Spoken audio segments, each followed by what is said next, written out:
In this Teamwork 5 Manager tutorial, I'm going to show you how to view and adjust your auto break settings for a specific location's schedules. To do that, go to your top menu bar and click on Teamwork. Make sure you have either your enterprise or your location selected, then click on Locations. Next, click on your location. You should arrive at your location's information. At the top of the chart, click on Schedule. You should see a chart for your autofill settings and your auto breaks.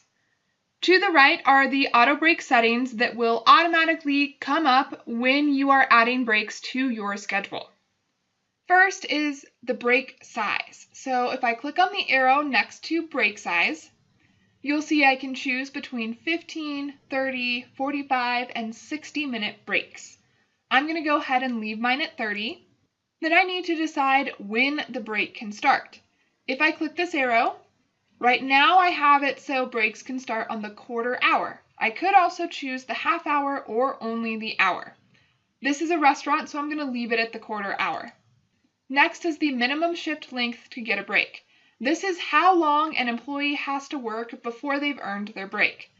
If I click on this arrow, you'll see that I can choose between 1 hour all the way to 12 hours. I'm going to go ahead and leave it at 4 hours. So that means someone's shift has to be at least 4 hours long before they earn a break. The minimum buffer at start/stop of shift is the no break zone. So I don't want to give someone a break before they've really even started working.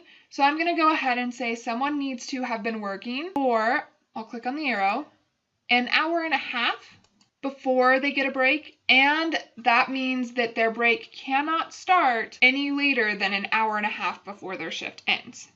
Then I need to set the minimum headcount percentage within the station, day, or slot. I'll go ahead and leave that at 50%. Then the minimum headcount per time slot within a station or day. I'll go ahead and leave that at 1. Now that I have adjusted my auto break settings, I'm going to scroll back down to the bottom. To save these settings, I'm going to click the Save button. Now those settings have been saved and a little green save bar has appeared next to the Save button, letting me know when this page was last saved.